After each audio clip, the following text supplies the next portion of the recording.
তো জেনারেলি আমরা যখন কোনো ছবি আঁকি তখন আমরা কি করি, আমরা হচ্ছে এটা মাথার হিসাব নিকাশ করার ট্রাই করি, হ্যাঁ? বা আপনার যে সামনে ফিগারটা দিবে সেই ফিগারের একটা পজিশন থাকে, সেই পজিশনটা আমরা বোঝার চেষ্টা করি। সাপোজ আপনারা যারা জাহাঙ্গীরনগর এক্সাম দিবেন তাদের কিন্তু এক একজনকে এক এক জায়গায় বসাই দিবে।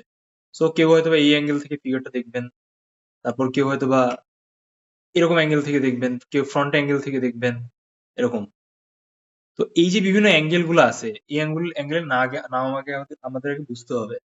বেসিক্যালি যখন কোনো ফিগারের পজিশনটা চেঞ্জ হয়, এই যে যেমন আমি এরকম চেঞ্জ করতেছি ফ্রন্ট ভিউ থেকে সাইড ভিউ, যখন এরকম পজিশন চেঞ্জ হয় তখন কিন্তু ফেসের চেঞ্জেস এর সাথে সাথে হোল বডিজ চেঞ্জ হয়। দেখেন এখানে কিন্তু পায়ের এই সাইডটা এইভাবে দেখা যাচ্ছে, বাম পাটা ডান পাটা কিন্তু অল্প দেখা যাচ্ছে, তাই না? এই যে এটা হচ্ছে ডান পা, আর এটা হচ্ছে আপনার বাম পা। তো বাম পাটা হচ্ছে বেশি দেখা যাচ্ছে, ডান পাটা কম দেখা যাচ্ছে। সো লাইক এই জায়গাটার উপর বেস করে হচ্ছে আমাদের ফিগারটা মূলত আঁকতে হয়। তো ফার্স্ট অফ অল ফিগারের অ্যাঙ্গেল বা পজিশন আমরা যাই বলি না কেন, মোট তিনটা ইন্ডিভিজুয়াল এরিয়াজ হয় বা তিনটা ইন্ডিভিজুয়াল সাইডস হয়, হ্যাঁ? তো প্রথম সাইডটা হচ্ছে এরকম ফ্রন্ট ভিউ। আমরা জেনারেলি যেই ফটো তুলি, পোর্ট্রেট ছবি তুলি সাধারণত, এই সাইডটাকে আমরা এরকম ফ্রন্ট ভিউটা বলি। তো কোনো দাঁড়ানো বা বসা ফিগার দেয় আপনাদের মেইন এক্সামে, তাহলে আপনারা এই ফ্রন্ট ভিউ থেকে সরাসরি আঁকাবেন। দেন হচ্ছে আমরা এরকম সাইড ভিউতে কোনো কিছুকে দেখার চেষ্টা করি। সাইড ভিউটা হইতেছে এমন একটা অ্যাঙ্গেল যেখানে হোল ফিগারের জাস্ট একটা স্পেসিফিক সাইডটা দেখা যায়। যেমন দেখেন এই ফিগারের কিন্তু এই হেডের নাকের একটা স্পেসিফিক সাইড দেখা যাচ্ছে, তারপর পায়ের সেম অবস্থা, তাই না? মানে ডান রাইট হ্যান্ড সাইড যেটা আছে, এই যে রাইট হ্যান্ড সাইড, এটা কিন্তু টোটালি দেখা যাবে না। ইন দ্য সেম ওয়ে আমরা যদি এটাকে উল্টা করি, লেফট হ্যান্ড সাইড, দেখেন খেয়াল করে আমরা কিন্তু রাইট হ্যান্ড সাইডটা এখন ফুলফিল দেখতে পাচ্ছি, বাট আমাদের কিন্তু লেফট হ্যান্ড সাইডটা দেখা যাচ্ছে না। ওকে, সো এই হয়ে গেল দুইটা view, front view and side view. এই দুটো ভিউর মাঝখানে আরেকটা ভিউ আছে যেটা মোস্ট কমনলি এসে থাকে, আর স্টুডেন্টরা মিস্টেক করে, কারণ এই ভিউ বা অ্যাঙ্গেলের সাথে অনেক কিছু কাজ করে একসাথে।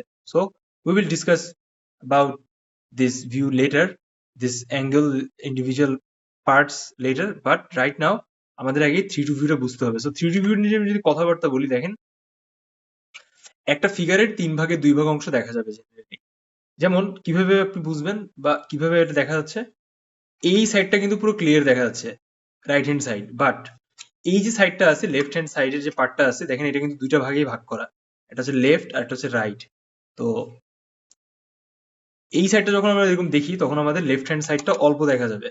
হুম, এর মানে হচ্ছে আপনাদের যেই স্পেসে বসিয়ে দেওয়া হবে জাহাঙ্গীরনগর ইউনিভার্সিটিতে প্র্যাকটিক্যাল এক্সামে, সেই পার্টিকুলার এরিয়া থেকে আপনি আপনার ফিগারটাকে কিভাবে দেখছেন, ওই ফিগারটাকে কি আপনি ওইভাবে আগাইতে পারতেছেন?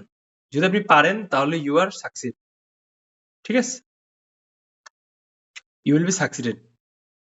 তো এই 3D ভিউটা হচ্ছে মোস্ট কমনলি স্টুডেন্টদের যেটা এসে থাকে, আর ম্যাক্সিমাম সময় তারা ভুল করে মিস্টেকেনলি। অলরাইট, তো আপনি ডান হাতের 3D ভিউ আঁকেন অথবা এরকম বাম হাতের 3D ভিউ আঁকেন, বিষয়টা কিন্তু সবই সেম আসবে, জাস্ট সিকোয়েন্সটা চেঞ্জ। তো এইখানে প্রথম যে মিস্টেকটা হয়, যে ম্যাক্সিমাম স্টুডেন্ট আসলে এই বাম এবং ডান হাত, বাম এবং ডান পা, এইটা নির্ণয় করতে তারা মিস্টেক করে। ফার্স্ট অফ অল যে ব্যাপারটা কাজ করে, হ্যাঁ? সো খুবই প্রিসাইজলি আপনাকে পরীক্ষার কোয়েশ্চেন বা আপনাকে যখন পরীক্ষাটা স্টার্ট হবে, you have to idea about this particular left and right hand side, leg and hands as well. আর আপনি যেটা আঁকবেন সেটা চেষ্টা করবেন যে এনি সোর্স অফ সিচুয়েশন আপনার জন্য মিস্টেক্স গুলা কন্টিনিউসলি না যায় যখন আমাদের কাছে প্র্যাকটিস করবেন সেম ওয়ে, হ্যাঁ? তো এটা ছিল হচ্ছে আমাদের observation part number 1, clear? Second যে ব্যাপারটা হচ্ছে যে দাঁড়ানো আর বসা ফিগারে কিন্তু একটা মাপ হয় সাধারণত। আই হোপ যে আপনারা অলরেডি এই সম্পর্কে অনেক ইউটিউব চ্যানেলে ভিডিওস দেখছেন, অনেক পরিমাণে বাংলাদেশি ইউটিউব চ্যানেলে মানে কন্টেন্টের পরিমাণটা খুবই লিমিটেড। আর যারা ছবি টবি আঁকে তারা হচ্ছে খুব মানে তারা just like they are just trying to show their appearance, just fashion, just try to showcase fashion, যে আরে আমি চারুকলায় পড়তেছি, সো আমি এটা করি, এটা আমার activities, and they have immense number of views. So চলে এরকম আছে, এরকম হাতে কোনো অনেক লিমিটেড কমই আছে। But as far as study, আপনি কিন্তু বাংলা কন্টেন্ট খুবই কম পাবেন। To analyse A figure, observation, how to observation, আপনারা কিন্তু এখানে ভালোভাবে একটা জিনিস শেখার জন্য আসছেন, যেন আপনার এক্সামটা সফলভাবে হয় যায় আর আপনি হচ্ছে সুন্দরভাবে চান্স পান। যদি এই বেসিক নলেজ গুলো আপনার না থাকে, তাহলে কিন্তু আপনি এক্সামিনারকে এটা বুঝাইলেন যে you don't have enough idea about figure drawing, and সে কিন্তু আপনাকে স্কোর লিমিটেড দেবে। সো এই জন্য এই ব্যাপারটা মাথায় রাখতে হবে। সো এখন আমরা যে কাজগুলো করতেছি, এটা হচ্ছে এক্সামের ফার্স্ট 5 মিনিটস এর কাজ। যখন আপনি এক্সামটা অ্যাটেন্ড করবেন, আপনার মেইন এক্সাম, তখন কিন্তু আপনাকে একদম ফার্স্ট স্টেজে এই ব্যাপারগুলোকে ভালোভাবে অবজারভেশন করে নেওয়া লাগবে। I think you understand what I am saying. Okay, so আমাদের ইউটিউব চ্যানেল আসলে অনেক ডাইভার্সিটি কন্টেন্ট আছে। খুব তাড়াতাড়ি হচ্ছে আমরা ইন্টারন্যাশনাল আর্টিস্টদেরও নিয়ে আসতেছি, বিভিন্ন টাইপস কন্টেন্ট, খুব মজা হবেন আপনারা। ইংলিশ কন্টেন্ট হবে, পডকাস্ট বেসিক্যালি শুনলে অনেক মজা হবেন। না, দারুণ দারুণ সব অ্যাট্রাকটিভ আর্টিস্ট আছে, ক্লাসিক্যাল আর্টিস্ট আছে। সো ফিগারেটিভ স্টাডি, তাদের জার্নি কিভাবে কি হয় সবকিছু আপনি জানতে পারবেন। But right now in Bangladeshi context, we are trying to introduce you how to draw a proper live model figure drawing, ঠিক আছে, ইন এন অথেন্টিক ওয়ে, বা খুবই ইজিয়েস্ট ওয়েতে আপনি কিভাবে ব্যাপারগুলোকে বুঝতে পারেন, এই বিষয় নিয়ে আমরা মূলত আমাদের আজকের ফিগার ড্রয়িং অ্যানালাইসিস পার্টটা সাজিয়েছি। ওকে, সো অবজারভেশন পার্টের পার্ট নাম্বার 1টা আমরা কথাবার্তা বললাম, এবার সেকেন্ড পার্টে আমরা কথাবার্তা বলবো। Alright, so just look at here. এটা কিন্তু আমাদের একটা মাথা বা সাইজ, তাই না? এর সাথে মাথার সাইজ। জেনারেলি আমরা যখন কোনো ছবি আঁকি, আমাদের যখন কোনো পিকচার বেস রেফারেন্স দিয়ে দেওয়া হয় যেটা দেখে তুমি আঁকো, হলের আসলে ড্রয়িং এর কাজটা কি, বা আপনি যে ড্রয়িংটা আঁকতেছেন বা যে ছবিটা আঁকতেছেন এই পেন্সিল দিয়ে, এটা হচ্ছে একটা মিডিয়া। এটা যখন আপনি পেপারের উপর আঁকতেছেন এনিথিং, তখন জেনারেলি আসলে আপনার যে স্কাল্পচার বা পেইন্টিং বা ড্রয়িং যাই আছে না কেন, ওইটা জাস্ট আপনি এটা একটা মিডিয়ামে ট্রান্সফার করতেছেন, ঠিক আছে, আপনার নলেজটাকে, আপনার এক্সপ্রেশনটাকে। খুব তাড়াতাড়ি আমাদের ইউটিউব চ্যানেলে এই টাইপের একটা পডকাস্ট আসতেছে, খুবই দারুণ একটা পডকাস্ট, আমি অলরেডি এডিটিং এর কাজ শুরু করছি। তো ওই পডকাস্টে না আপনি এই ব্যাপার সম্পর্কে আরো ইনডেপথ জানতে পারবেন, যদিও এটা ইংলিশে, সো আপনাদের হয়তো বা একটু ইজি করার জন্য আপনি হয়তো বা একটু ট্রানজিশনটা এটা ট্রান্সলেশনটা একটু চেঞ্জ করে নিতে পারেন। But you will find out the whole thing, যে এই যে এক্সপ্রেশনাল ব্যাপারটা আছে, যে কিভাবে আসলে ফিগারেটিভ ড্রয়িং এ বা এই ব্যাপারগুলোকে আনতে হয় বা আঁকতে হয়, দেন ওটা আসলে কিভাবে কাজ করে একটা মিডিয়াম হিসেবে, পেইন্টিং বলেন, প্রিন্ট বলেন, স্কাল্পটিং বলেন, এনিথিং মিডিয়া, ওটা আসলে কিভাবে আসে সেটা আপনি সরাসরি বুঝতে পারবেন। আমরা যেখানে ছিলাম, আমরা এখন যেটা বোঝার চেষ্টা করতেছি যে জেনারেলি আমাদের সামনে যে ফিগারটা বসিয়ে দেওয়া হলো, সেই ফিগারটা আমরা কিভাবে মাথার হিসাবটা করব, বা এক্স্যাক্টলি হাউ ইট ওয়ার্কস। যে আমরা জেনারেলি যেটা শিখি বা ম্যাক্সিমাম জায়গায় দেখবেন বলতেছে, আরে তোমার তো ফিগারের প্রপোর্শন বা সাইজ ঠিক নাই, কারণ তোমার মাথার হিসাবটা ঠিকঠাক নেওয়া হয়নি। তো বেসিক্যালি এটা হইতেছে একটা মাথা। দেখেন, আপনারা যেরকম চ্যাপস্টিক দিয়ে খান না রামেন বা স্পেসিফিক কোন noodles or whatever we said, হ্যাঁ, এইখানে ওরকম ভাবেই ধরার চেষ্টা করতে হয়, এই যেরকম। তো এটা হয়ে গেল আমাদের এক মাথা। এইভাবে 2, 3, 4, 5, 6, 7, আর এই হয়ে গেল 8। ঠিক আছে, তো এই যে 8 মাথাটা আছে, এটা সব সময় দাঁড়ানো ফিগারের ক্ষেত্রে এটা হিসাব করে আপনাকে আঁকতে হবে। হ্যাঁ, সো আই গেস আপনারা 8 মাথার হিসাবটা বুঝে গেলেন। এই যে মাথাটা আছে, এই মাথাটা সরাসরি 8টা ভাগ আপনার পেজে আপনি উপস্থাপন করবেন। হ্যাঁ, তো for example like this is a page. এই পেজে হচ্ছে আপনি এরকম ভার্টিক্যাল আর হরিজন্টাল লাইন দিয়ে জাস্ট মাথার হিসাবটা করার চেষ্টা করতেছেন বা আঁকতেছেন।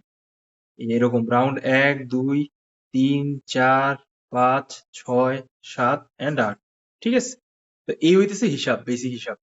তো আপনারা যদি আমাদের ইউটিউব চ্যানেলে যান, আপনারা এরকম অজস্র ভিডিওস পাবেন যেটা অলরেডি ফুল ফ্রি। আপনারা ওইটা দেখলেও ভিডিওটার ফার্স্ট 15 to 10 মিনিট দেখলে আপনি এটা সম্পর্কে আরো ক্ল্যারিটি পেয়ে যাবেন। আর যখন আমরা প্র্যাকটিস করব বাসায় বসে, বা আপনাদের সাথে যখন আমরা প্র্যাকটিস করব লাইভ ক্লাসে, তখন এটা আরো ক্ল্যারিটি পাবেন। ওকে, তো if you talk about some different aspect like sitting figure or semi sitting figure, যেমন চেয়ারে বসা ফিগারের ক্ষেত্রে একরকম হিসাব হয়। আবার যখন আপনি একদম ফ্লোরে বা কোনো হাত পা গুটায় যখন বসতেছে ওইটার হিসাবটা আরেক রকম হয়। তো ইন জেনারেল 5.5 থেকে 6 মাথার বেশি যায় না বসা ফিগারের ক্ষেত্রে। সেম ওয়ে আপনি যদি ফিগারটাকে বসান, এই যে মাথাটা আপনি ধরছেন, এই মাথাটার 1 2 3 এভাবে 5.5 মাথা আঁকবেন। সো দাঁড়ানো ফিগারের ক্ষেত্রে আমরা 8 মাথা ধরতেছি, আর বসা ফিগারের ক্ষেত্রে আমরা 5.5 থেকে 6 মাথা ধরতেছি। What is exactly going on there?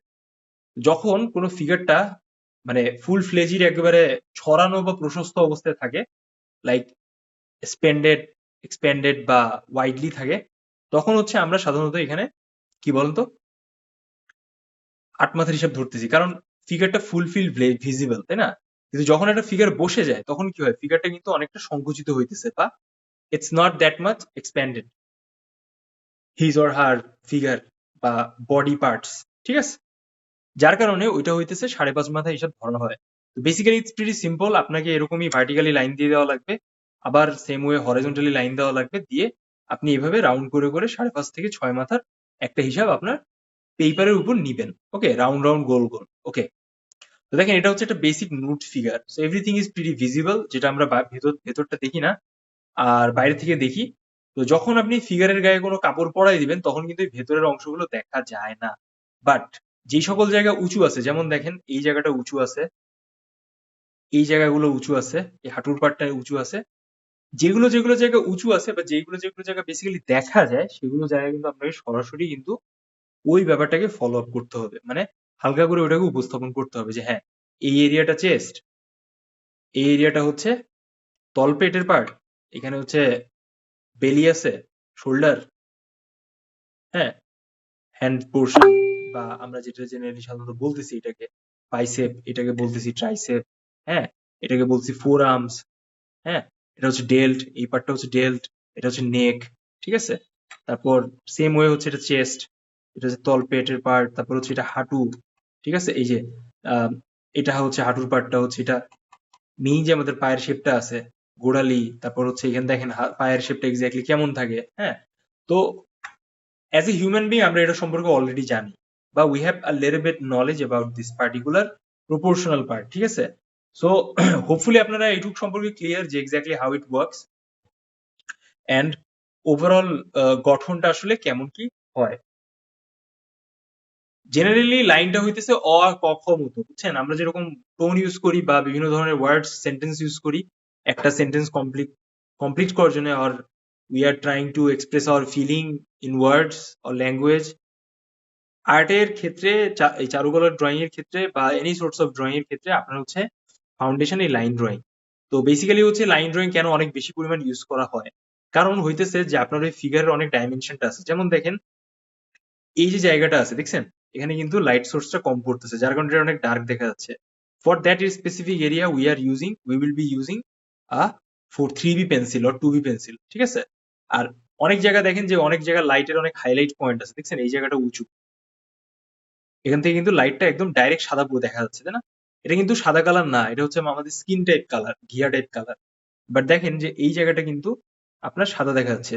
There are also some particular area where we are seeing যে এখানে সাদা, তাই না? এই সকল জায়গায় সাদা। সো বিকজ অফ ইট, এই হাইলাইটেড পয়েন্ট বা উঁচু নিচু ডাইমেনশনাল যে ব্যাপারটা আছে এটাকে উপস্থাপন করার জন্য আমরা কিন্তু সরাসরি কি করি বলেন তো? আমরা সরাসরি হচ্ছে একটা প্রপার লাইনস ইউজ করি টু এক্সপ্রেস আওয়ার ডাইমেনশন, যার কারণে আমাদের লাইনের পরিমাণটা অনেক বেশি হয়ে যায়। আর এই অনেক বেশি হয়ে যাওয়ার কারণে, এই বেশি হয়ে যাওয়ার কারণে হইতেছে আপনার এই জিনিসটাকে এত বেশি লাইন্স দিয়ে উপস্থাপন করতে হয়।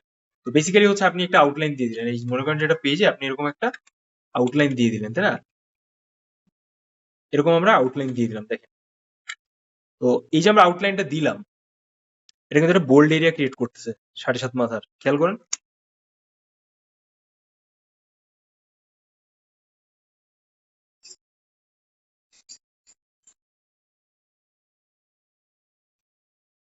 না, এটা কিন্তু একটা বোল্ড এরিয়া ক্রিয়েট করতেছে। তো it's already a drawing, but if we talk about some details and expressional part in drawing, then আমাদের কিন্তু এই বিষয়টাকে এভাবে উপস্থাপন করতে হবে। Do you understood? Do you understand? So এটা হইতেছে বেসিক ব্যাপার, হ্যাঁ। But there is a difference. ডিফারেন্সটা কি, যে যখন আমরা কোনো রিয়েল লাইফ মডেল বা কোনো ছবি আঁকাবো তখন কিন্তু আমাদের এই যে হাতের যে ধরার ধরনটা আছে বা পেন্সিলটাকে আমরা যে অ্যাঙ্গেলে ধরি, এটা হিসাব করে নিতে হবে আপনাকে এক্স্যাক্টলি যে কিভাবে আপনি এই মাথার মাপটা নিবেন। এক্স্যাক্টলি বুঝতে পারছেন? তো একটা এক্সামিনার আসলে একবার দেখেই আপনার বুঝে যায় যে সে আপনার ড্রয়িং এ ক্রাশ খাচ্ছে কিনা, বা আপনার ড্রয়িংটা ফুলফিল কমপ্লিট কিনা, বা আপনি যে ছবিটা আঁকতেছেন সেই ছবিটা কতটুকু অথেন্টিক হইতেছে, বুঝছেন? তো ওই অথেন্টিসিটি আনার জন্য আপনাকে দীর্ঘ প্র্যাকটিসের উপর যেতে হয়, ভেতর থেকে যেতে হয়। আর আপনি হচ্ছে যে ছবিটা আঁকতেছেন সেটা সাধারণত বেশ ভালোভাবে ড্রয়িং এর ৭ টা বৈশিষ্ট্য মেইনটেনেন্স করে আঁকতে হয়। তারপর আপনি যে লাইনস গুলো ইউজ করতেছেন, লাইনস এর সাথে সাথে এই যে প্রপোর্শনটা আছে, এই প্রত্যেকটা পার্টস কে কিন্তু মূলত প্রপোর্শন বলা হয়। লাইক একটা জিনিস ছোট হয়ে যাচ্ছে কি বড় হয়ে যাচ্ছে, এটা কি এক্স্যাক্টলি রিয়েল লাইফ যে আমরা মডেল বা ফিগার দেখতেছি সেটার মধ্যে দেখা যাচ্ছে কিনা, হ্যাঁ? এরকম। তো জেনারেলি আমরা যে সাইজ বা প্রসেসটা দেখাই, এটা সাধারণত আর্টের ক্ষেত্রে যারা একদম মানে কমপ্লিট আর্ট জানে বা একদম নেক্সট লেভেল আর্ট করে তাদের ক্ষেত্রে কিন্তু অতটা লাগে না কাজে।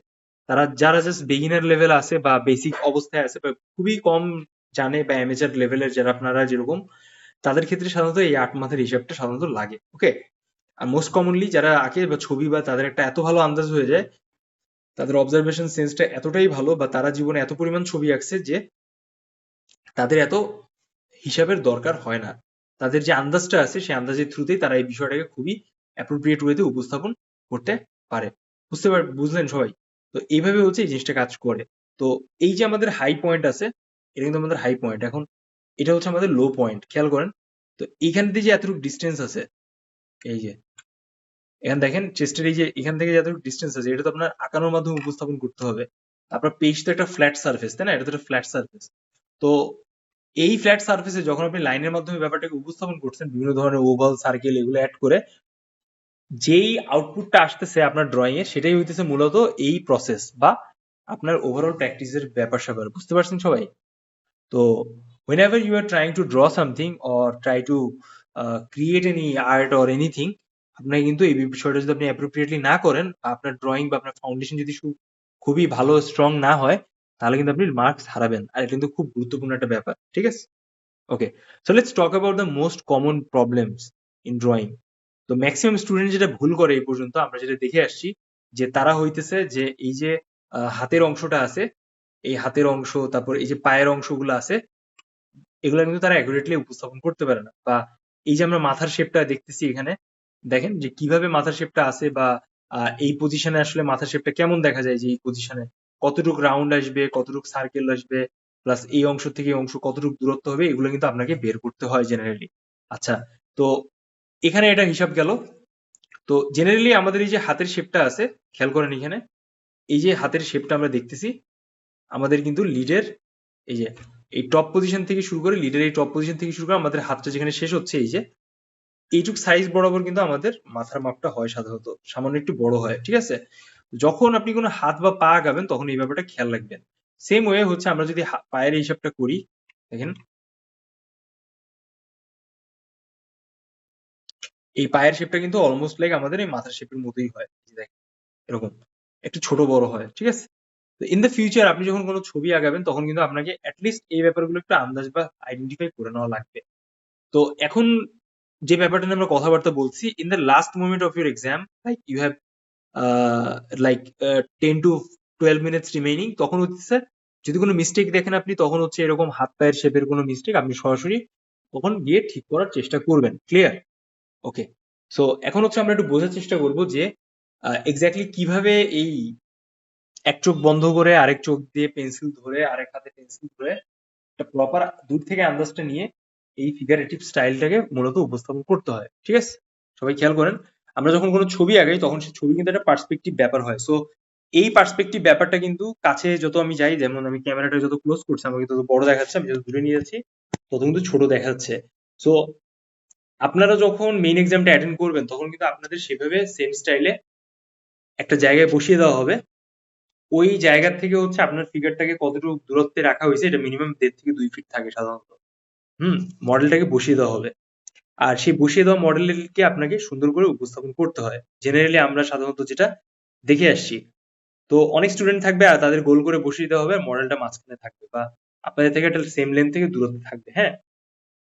তো প্রশ্নটা হইতেছে যে কিভাবে আপনি মাথার এই হিসাবটা নিবেন, যে কেউ হয়তো বা একটু ক্লোজলি বসবে, কেউ হয়তো বা একটু দূরে বসবে, কারণ মডেলটা হচ্ছে আপনার মিডলে বসাই দেওয়া হবে বা আপনার থেকে একটু দূরে বসাই দেওয়া হবে, আর অনেক স্টুডেন্টকে রাউন্ড করে বসাই দেওয়া হবে। সো দেখেন জিনিসটা কিভাবে আসে exactly। দেখেন এই হচ্ছে এখানে আপনাদের বসিয়ে দেওয়া হবে সিরিয়াল ওয়াইজ, আর এই হচ্ছে মডেল। সো এখান থেকে এইটুকু ডিস্টেন্স মনে করেন 2 ফিট, এরকম আপনার পিছনে আরো স্টুডেন্ট থাকবে, এরকম এইভাবে সারি সারি স্টুডেন্ট যারা যারা এক্সাম অ্যাটেন্ড করতে চায় বা যারা চারুকলা এক্সাম সিলেকশন দিছে তাদেরকে মোটামুটি বসিয়ে দেওয়া হবে। তো এইখান থেকে এইখানে যে ডিস্টেন্সটা আছে এটাকে একটা হিসাবে মাপ নেওয়া হয়, যেটা হচ্ছে লাইভ মডেলের ক্ষেত্রে আমরা বলে থাকি। হ্যাঁ, তো এটা আসলে কেমন, এটা হচ্ছে আমাদেরকে বুঝতে হবে। তো বেসিক্যালি হচ্ছে আপনার হাতে যখন এই পেন্সিলটা থাকে, আপনি তো ওই মডেলের কাছে গিয়ে তার মাথা ধরে ধরে হিসাব করেন না, তাই না? আপনাকে দূর থেকে একটা হিসাব করতে হয়। তো এটা আমরা যদি একটা হিসাব ধরি, মনে করেন যে আমি হচ্ছে একটা মডেল বা আপনাদের জন্য এই ছবির মডেল হিসেবে আছি। তো আপনি কিভাবে, আপনি যে জায়গায় বসে আছেন বা 2 ফিট দূরত্বে বসে আছেন সেখান থেকে কিভাবে হচ্ছে আমার মাথার হিসাবটা এই টপ টু বটম পর্যন্ত নিয়ে হচ্ছে একটা কমপ্লিট 8 মাথা আপনার পেজে ভাগ করবেন টোটাল পেজটাকে, এটা হচ্ছে আমাদের একটু বোঝার জায়গা রাইট নাও। তো বেসিক্যালি হচ্ছে আপনার হাতটাকে এরকম স্ট্রেট সোজা রাখতে হয়, আর এই যে পেন্সিলটা আছে পেন্সিলটাকে স্ট্রেট এভাবে ধরা লাগে, দেখেন এইভাবে। তো পেন্সিলের এই যে টপ পজিশন আছে, এই টপ পজিশন থেকে এই যে আঙ্গুলের যে এন্ড পজিশনটা আছে, আমি যেভাবে এইভাবে ছোট ছোট বড় বড় করতেছি, এভাবে বেসিক্যালি হচ্ছে এই মাপটাকে ধরতে হয়। সো যদি আপনি অনেক কাছে থাকেন আপনাকে কিন্তু এইভাবে দেখা যাবে কাছাকাছি, তাই না? তো দেখেন তখন কিন্তু আপনার পেন্সিলের শেপটা এরকম চলে আসলো, পুরো পেন্সিল। দেন জেনারেলি আপনি যখন দূরে থাকবেন তখন কিন্তু আপনি এইভাবে দেখতেছেন। তো এইটা টপ পজিশন হচ্ছে আপনার এই যে চুলের যে লাস্ট অব্দি পার্ট আছে এখান থেকে চলে আসবে, দেখেন খেয়াল করে উপরের পার্টে। আর এই যে আঙুলটা আছে এটা থেকে আপনি নিচের পার্টে চলে আসবেন, এই যেরকম খেয়াল করছেন, আবার থুতনি পর্যন্ত। আপনি কিন্তু মাথার চুল থেকে আমার থুতনি পর্যন্ত ধরবেন, আমার দাড়ি ধরবেন না, কারণ আমার দাড়িটা কিন্তু আমার নেকের সাইডে চলে গেছে। সো এটা হচ্ছে কমন ব্যাপার। এই যে আঙুলটা আমি নাড়াচ্ছি এটা হচ্ছে আমাদের বটম পার্ট, আর এই যে উপরে লিড আমরা দেখতে পাচ্ছি এটা হচ্ছে আমাদের টপ পার্ট। তো এই যে আমরা সাইজটা নিলাম, এই সাইজটা হইতেছে আমাদের এক মাথা। খেয়াল করেন এই যে এই টপ পার্ট থেকে শুরু করে বটম পার্ট পর্যন্ত, ঠিক আছে? তো এইবার আপনি এই বরাবর হচ্ছে আপনার পেজে একটা সুন্দর করে দাগ দিবেন। কিভাবে দাগ দিবেন দেখেন, এই যে এভাবে একটু দাগ দিলেন, দেন এই জায়গাটাকে ঘুরিয়ে এভাবে দাগ দিলেন, দেখেন। তো এই বরাবর আর এই বরাবর আমি দুটো দাগ দিয়ে এই যে স্পেসটা আমি পাইতেছি, এটা হচ্ছে মূলত আমাদের টোটাল এক মাথা বা আমাদের ফেসের পার্টটা। ক্লিয়ার সবাই? কারো কি এখানে কোনো কনফিউশন আছে?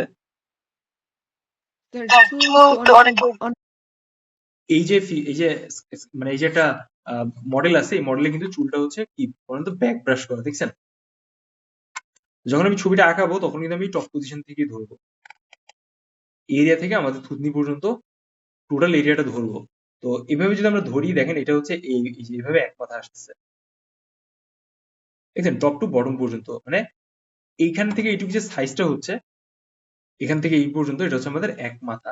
তারপর আপনি আপনার পেজে এইভাবে একটা দাগ দিবেন, দেন আবার অপোজিট সাইড থেকে নিয়ে এইভাবে ঘুরিয়ে আরেকটা দাগ দিবেন, দেন এই যে সাইজটা আসলো এটা হইতেছে আমাদের এক মাথা। দেন এই এক মাথা বরাবর আপনার টোটাল যে পেজ আছে সেই পেজের উপরে বাকিটা 2, 3, 7.5 মাথার হিসাবে আপনাকে যেতে হবে, রাইট? তো এটা হচ্ছে একটা মাথার হিসাব, ক্ল্যারিটি বলতে চাই। খেয়াল করেন এই যে টোটাল ফিগারটা আছে এই ফিগারের কিন্তু নিচ বরাবর 8 মাথা অলরেডি চলে যায়, আমরা কিন্তু এখানে প্রপারলি দেখার চেষ্টা করেছি, তাই না? তো একটা জিনিস মাথায় রাখতে হবে যে এই যে একটা মাথা আছে, এই যে একটা মাথা আমরা হিসাব করছি, এর পরবর্তীতে আমরা যে 7 মাথা ধরতেছি, এই যে 2 মাথা, দেখেন কোন অংশ কোন কোন অংশে কতটুকু জায়গা যাচ্ছে বা কি কি আমাদের ফিগারের মানে পার্টস গুলো যাচ্ছে। এটা যদি আমাদের এক মাথা হয় তাহলে আমরা সেকেন্ড মাথায় কি পাচ্ছি বলেন তো? আমাদের নেক বা গলা পাচ্ছি, আর আমাদের চেস্টের একদম আপার পার্টটা পাচ্ছি যেখানে বিউটি বোনটাও মাঝখানে রয়েছে। দেন আমরা এই অংশ থেকে এই অংশ যখন আবার কনভার্ট করতেছি আমাদের ড্রয়িংটাকে, তখন কিন্তু আমরা চেস্টের লাস্টের পার্ট আর আমাদের বেলির উপরের 1/3 পাচ্ছি। তারপর আমরা যখন আরেকটা শেপে আনতেছি তখন কিন্তু আমরা তলপেট থেকে শুরু করে এখান থেকে শুরু করে আমরা কিন্তু আমাদের বেলি বা নাভির অংশটা পাচ্ছি, ঠিক আছে? সিম্পলি নাভির অংশ পাচ্ছি। তারপর এভাবে যদি আমরা যাই, দেখেন যে এখানে আমাদের থায়ের পার্টটা আসতেছে, এই থায়ের মাসেলটা পপ আপ করতেছে, খেয়াল করছেন? এই যে এটা হচ্ছে আমাদের থায়ের মাসেল। তারপর এই থায়ের মাসেল থেকে এই অংশে যখন আমরা যাব এটা হচ্ছে থাইয়ের মাসেলের এন্ড পার্ট, আমাদের হাঁটুর গোড়ালির অংশটা চলে আসবে হাড়ের পার্টটা, আর এখান থেকে নিচের অংশে যাবে। তারপর হচ্ছে আমাদের এই যে একদম নিচের অংশটা চলে আসবে, ল্যাট বলে এটাকে, এই মাসেলটাকে ল্যাট বলে সাধারণত। দেখছেন এরকম দেখা যায়, ল্যাটের মাসেল দুইটা থাকে ডিম্বাকৃতি টাইপের। ওকে, যার ল্যাটের মাসেল যত বেশি স্ট্রং হয়, ধরা হয়ে থাকে যে তার মানে প্রেশারাইজ ক্যাপাসিটি সবচেয়ে অনেক বেটার। তো এই হয়ে গেল আমাদের 7 মাথা। আর এই অংশ থেকে শুরু করে আমাদের এই যে নিচের পার্টটা আছে, এখানে কিন্তু আমাদের 7.5 বা 8 মাথা জেনারেলি চলে যায়, যেটা হচ্ছে পায়ের নিচের অংশ। ঠিক আছে, ইন দ্য সেম ওয়ে যখন হচ্ছে আমরা এই ফার্স্ট মাথা থেকে নেকের পার্টটা নিচ্ছি, এর ভিতরে কিন্তু আমাদের ডেল্টো চলে আসছে, খেয়াল করেন। তারপর এই চেস্টের এই পার্টটা থেকে শুরু করে এখান থেকে এই পর্যন্ত হচ্ছে আমাদের ফোরামসের হালকা, বা এই ফোরামসের যে জায়গাটা আছে, এটা একদম টপ পার্ট পর্যন্ত চলে আসতেছে। আর এখানে আমাদের কিন্তু বাইসেপের মাসেলস আসতেছে। ঠিক আছে, আমাদের যে সব থেকে ছোট মাসেলসটা হচ্ছে হিউম্যান বডিতে, কিন্তু বাইসেপের মাসেল, বুঝছেন সবাই? তো এটা কিন্তু সরাসরি চলে আসছে। তারপর সেকেন্ড পার্টে দেখেন ফোরামস এর পার্টটা চলে আসতেছে, আরেক মাথা। তারপর এখানে কিন্তু আমাদের হাতের অংশটা চলে আসতেছে। তো আমাদের যে এক মাথাটা আছে, এই যে আমাদের এক মাথা আমরা হিসাব ধরলাম, এখান থেকে যদি আমরা হাতের হিসাব ধরি, আমাদের হাত কিন্তু মানে 2/3 হবে, মানে 3 ভাগের 2 ভাগ হচ্ছে আমাদের এই হাতের পার্টটা হবে। হ্যাঁ, এই যে দেখেন, এ হচ্ছে আমাদের এক মাথা, আর হচ্ছে আমাদের হাতের পার্ট, তাই না? তো দেখতে পাচ্ছেন এখানে কিন্তু একটু গ্যাপ আছে, তো এই গ্যাপটা কিন্তু এক মাথার জায়গায় চলে গেছে। সেম ওয়ে আমরা যদি মাথার হিসাবটা করি, খেয়াল করেন, এই মাথার হিসাবে আমাদের যে পায়ের শেপটা আছে, এটা কিন্তু পুরোটা অলমোস্ট কাভার করে। ঠিক আছে, একটু সামান্য বড় হয়। তো লাইক যখন আপনারা আগাচ্ছেন, তখন আপনাকে এই ব্যাপারটাকে খুব ভালোভাবে অবজার্ভ করে নেওয়া লাগবে ফার্স্ট 5 মিনিটসে, যেন আপনি পরবর্তীতে কোনো কিছু ভুল না আঁকান, বা আপনার অবজারভেশন বা আপনার বুঝে আঁকানোর যে ক্যাপাবিলিটিটা আছে, এটার উপর ডিপেন্ড করে কিন্তু আপনার নেক্সট স্টেপ গুলো যাবে মেইন এক্সামে। সো সবাই কি মাথার হিসাবটা বুঝতে পারছেন, পেরেছেন? আই হোপ যে সবাই এটাকে খুব ক্লিয়ার ওয়েতে বুঝতে পেরেছেন। ঠিক আছে, আচ্ছা এখন বলেন কারো কোনো প্রশ্ন? এভাবে আপনি ভাগ করতে পারেন, এটা একটু ছোট হয়ে গেছে। আচ্ছা, এই ভাগটা করার পরে আপনি যে সাইজটা পাচ্ছেন, তার ভেতরে দেখবেন যে এই হাতের শেপটা কোথায় আসতেছে। দেখেন এই হাতের শেপটা কিন্তু এখানে আসতেছে, মানে 5.5 মাথার সাড়ে চার মাথার ভেতরে, তাই না? এখান থেকে এটুকু তো আমাদের হাফ হয়, লাইক 4.5 মাথার ভেতরে, বা আমাদের মাথার 2 ভাগের এই যে 2/3 অংশ হাত। ঠিক আছে, আর পায়ের শেপটা হচ্ছে ফুল মাথাটা আসে সাধারণত, এই পাটা আপনারা দেখতে পাচ্ছেন, এই পাটা ফুল মাথা আসবে। তো জেনারেলি এটা হচ্ছে একটা basic idea, basic sense. But আপনারা যখন আঁকানো শুরু করবেন, আপনার হাতে আঁকাইতে আঁকাইতে একটা প্রপার আইডিয়া হয়ে যাবে যে how it exactly works, or you will spend your time to do your drawing, অনেক হোয়াট এভার উই সে। ঠিক আছে, হয়ে যাবে। তখন হচ্ছে আপনার এই যে টোটাল যে স্কালপচারের মডেলটা আছে, মডেলের ড্রয়িংটাকে আপনি যে অ্যাঙ্গেলে বসে আছে, সেই অ্যাঙ্গেল থেকে বক্সের শেপটাকে ধরার চেষ্টা করবেন। যেমন আমরা এই মাথার জন্য একটা রাউন্ড শেপ নিলাম, এই শোল্ডারের জন্য একটা ত্রিভুজ নিতে পারি। এখানে দেখেন অলরেডি একটা ত্রিভুজের মতো সাইজ ভিজিবল আছে। হ্যাঁ, তারপর এখান থেকে আমরা চেস্টের জন্য একটা পার্ট নিতে পারি। এখান থেকে হচ্ছে আমরা আয়তক্ষেত্র বিভিন্ন ধরনের শেপ নিতে পারি, বর্গক্ষেত্র নিতে পারি হাতের জন্য। এই পায়ের পার্টের জন্য আমরা এক্সট্রা মাসেলস এর জন্য এভাবে ক্রিয়েট করতে পারি। এই জায়গাগুলোর জন্য আমরা ওভাল রাখতে পারি। দেখেন এটা কিন্তু অলমোস্ট লাইক ওভালের মতো শেপ দেখা যাচ্ছে। তারপর পায়ের জন্য হচ্ছে আমরা এরকম একটা শেপ রাখতে পারি, যেমন দেখুন আমি ওটা এঁকে দেখাচ্ছি আপনাদের,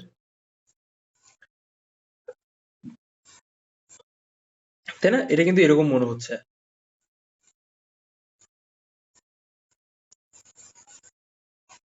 খেয়াল করেন এরকম। সো এভাবে আপনি ছোট বড় অনেক শেপ যখন আপনি ধরে ফেলবেন, তখন কিন্তু আপনার ফিগারেটিভ ড্রয়িং ম্যাপিং হয়ে গেল, বা আমরা এটাকে মাইন্ড ম্যাপিং অনেক সময় বলে থাকি। তো এই মাইন্ড ম্যাপিংটাই হইতেছে পরবর্তীতে আপনি যে ড্রয়িংটা আগাইতেছেন, সেই ড্রয়িং এর একটা কমপ্লিট প্রসেসের থ্রুতে যাবে। যদি আপনি এতটুকু অংশ ফার্স্ট 10 মিনিটসে কভার করতে পারেন, তাহলে ধরে রাখেন যে আপনি একদম সলিড একটা ড্রয়িং মানে প্রেজেন্ট করতেছেন মেইন এক্সামে। ঠিক আছে, আর এতে কিন্তু আপনার স্কোরও যেমন ইনক্রিজ হচ্ছে, দেন আপনার কিন্তু ভুলের পরিমাণটাও কম যাচ্ছে। ফিগারেটিভ স্টাইল ড্রয়িং এ কিন্তু ম্যাক্সিমাম স্টুডেন্টরা যেটা ভুল করেছে, তারা প্রচুর পরিমাণে মিস্টেক করে ডাইমেনশন ক্রিয়েট করার ক্ষেত্রে, বা ডাইমেনশন বলতে এরকম ডেপথ, এই যে পার্ট গুলো আছে ডেপথ দেখছেন কত ভিতর ভিতর চলে গেছে। তারপর হচ্ছে লাইনের ব্যবহার, বিভিন্ন ধরনের পার্সপেক্টিভ লাইন আপ যে ব্যাপারটা আছে, যখন ধরেন আমরা যদি এরকম ভাবে কোনো ফিগার ধরার চেষ্টা করি, দেখেন এভাবে, তখন কি হইতেছে, আমাদের এই অংশটা কিন্তু তুলনামূলক বড় দেখাচ্ছে comparative to other side, the left hand side. তো এই লেফট হ্যান্ড সাইড কিন্তু একটা ছোট অংশ হয়। তো এই যে কাছে দূরের ব্যাপার, ছোট বড় ব্যাপার বা সাইজের ব্যাপার, ওই বিষয়গুলো কিন্তু আপনি অ্যাডজাস্ট করতে পারতেছেন না, যার কারণে কিন্তু আপনাদের মেইন ভুলটা বেশি হচ্ছে এক্সামে। তো এই ভুলগুলো যারা অ্যাকুরেটলি উপস্থাপন করবেন, ড্রয়িং অ্যাকুরেসি যেটাকে বলা হয়, at the same time proportion, perspective, composition, balance, lines, dimension, এগুলো যারা খুব কমপ্লিটলি উপস্থাপন করে এঁকে আনবেন তারা কিন্তু অনেক ভালো একটা সলিড স্কোর মেইন এক্সামে পাবেন। অলরাইট, তো এটা নিয়ে বেশি প্যারা খাওয়ার দরকার নাই, আপনি আপনার আস্তে আস্তে প্র্যাকটিস করতে করতে এটাকে অ্যাডজাস্ট করে ফেলতে পারবেন, বুঝছেন? বাট হ্যাঁ, প্রথম 10 থেকে 12 মিনিটে বা 10 মিনিটে 8 মিনিটও লাগে অনেকের, এই অবজারভেটরি পার্টটাকে খুব সুন্দরভাবে উপস্থাপন করার চেষ্টা করতে হবে, then you will get some score. Otherwise কিন্তু আপনাদের ঝামেলা তৈরি হবে। হুম, লাইক আপনি যত বেশি পরিমাণে হচ্ছে বাসায় বসে প্র্যাকটিস করবেন বা অ্যানালাইসিস করার চেষ্টা করবেন যে একটা মেল ফিগার আসলে কেমন হয়, তত বেশি ভালো আপনি আঁকতে পারবেন। So let's talk about some exam hacks. Hmm, তো আমরা সবাই জানি যে আমরা এখানে আসছি 1 ঘন্টার একটা এক্সাম দিব, লাইভ মডেল, সেই তার জন্য কিভাবে একটা প্রপার ছবি আঁকাইতে হয় সেটা শেখার জন্য, ঠিক আছে? তো লাইক এই ছবিতে আসলে অনেক কমপ্লিকেশন থাকে। আপনার যে মডেল ফিগারটা দিয়ে দেওয়া হবে সেই মডেল ফিগার কিন্তু কোনো স্ট্যাচু থাকবে না বা এরকম ধরনের ডল থাকবে না, ওইটা হইতেছে সরাসরি আপনার একটা হিউম্যান ফিগার থাকবে। সো ওই হিউম্যান ফিগার যখন বসে থাকবে তখন কিন্তু সে নাড়াচাড়া করবে বা সে হয়তোবা শান্তভাবে বসবে না। তো এই শান্তভাবে না বসার কারণে সে কিন্তু অনেক বেশি পরিমাণে আপনাকে বিরক্ত করবে, annoy, you are feeling annoying, কারণ সে স্পেসিফিকলি বসে নাই। সো আপনি কিন্তু ওই ফিগারটাকে কিভাবে আঁকাবেন, আপনি অনেক বেশি হ্যাসল ফেস করতেছেন, তাই না? তো এই জন্য যে কাজটা করতে হবে, ফার্স্ট অ্যাটেম্পে আপনি হচ্ছে একটা ওভারঅল এরিয়া মার্ক আউট করে নেবেন এইভাবে, যে এক্স্যাক্টলি ওই ফিগারটা কেমন ভাবে বসে আছে, ওভারঅল মার্ক এরিয়া করে নেবেন। তারপর আপনি আস্তে আস্তে করে ফিগারের ভেতর বক্সের শেপ দিবেন। যখন দেখবেন যে আপনার বক্সের শেপ অলমোস্ট লাইক হয়ে গেছে তখন কিন্তু আপনার ফিগারের 35% কাজ কিন্তু কমপ্লিট, ঠিক আছে? এরপর আপনি আস্তে আস্তে করে ফিগারের ডিটেলস করবেন। তো like details is not like যে আপনাকে এত বেশি পরিমাণে ডিটেলস করতে হবে যে আপনার মাথা নষ্ট রিয়েলিস্টিক। 1 ঘন্টার ছবি আঁকানোর ক্ষেত্রে যে যতটুকু আপনার ইফোর্ট দেওয়া লাগে, you are just putting that much effort, but not more than that. কারণ কি আপনি তার বেশি ভালোও করতে পারবেন না, আর একটা ছবি আঁকাইতে অনেক সময় লাগে। So it's tough time to manage your exam time and try to draw something very precise. আপনাকে জাস্ট উপস্থাপন করতে হবে আপনি যতটুকু শিখে গেছেন, আর এক্সামে মেইন ফিগার যতটুকু আছে at least examiner will identify your drawing যে এটা হচ্ছে ওই মডেল ছিল, এইভাবে বসেছিল, and it should be look like a real life figure, ঠিক আছে? এটা কিন্তু আপনাদের মাথায় রাখতে হবে সবার। আচ্ছা, তো প্রথম সমস্যা হচ্ছে এক্সাম হল ছিল। একবারে হোল পেজে আঁকতে চান ফুল ফিগারটা, দেন বুঝতেই পারছেন যে আপনাকে একবার উপস্থাপন করতে হবে। But don't try to add some extra lines like this, যে আমি এখানে এরকম অ্যাড করছি এগুলো মুছে দিবেন। বাট আপনি যদি ফিগারের সাথে কোনো এক্সট্রা লাইন ইউজ করেন for the purpose of your expression of figure or two draw your figure appropriately, তাহলে হইতেছে ওগুলো আপনি রাখতে পারেন। বাট খুব বেশি পরিমাণ রাখা যায় না। You should try to erase all the background lines, যেমন এগুলো আমরা যে লাইনস গুলো এখানে দিছি, এই সব লাইন আপনি আঁকানোর শেষে মুছে দিবেন। এটা সব থেকে বেশি ভালো হয়, আইডিয়াল ওয়ে টু। ভাইয়া আমার একটা কোয়েশ্চেন ছিল। হোয়াইটটা হচ্ছে যখন আপনি বক্সের শেপটা ধরবেন তখন আপনার ওটা অটোমেটিকলি আন্ডারস্ট্যান্ডিং হয়ে যাবে। যেমন আমরা যদি এই ফিগারের মাথার হিসাবটা দেখি, আমাদের কিন্তু এই সাইডের এই পার্টটাও কিন্তু সেম আসছে, দেখছেন? এ দেখেন, দেখছেন? এটা কিন্তু অলমোস্ট, এই দেখেন, এটা যে আমরা হিসাবটা করলাম এখানে, আমাদের এই সাইডে যে পার্টটা আছে এটা কিন্তু সেম আসতেছে। আর এই যে ডেল্টের পার্টটা আছে এটা কিন্তু বেশি আমাদের যায় না, ফিগারের পায়ের শেপ, আদার শেপ। এই এরিয়া দুটার মাঝখানে কিন্তু আমাদের এই বডির এই অংশটা, মাঝখানের অংশটা, তারপর সাইডের হাতের অংশ। তো এখানে কিছুটা আপনার নিজস্ব মেধা দেখাইতে হবে, ক্রিয়েটিভিটি দেখাইতে হবে। আর বাদ বাকি যখন আমি ক্লাসে শিখাবো তখন আপনি অটোমেটিকলি বুঝে যাবেন।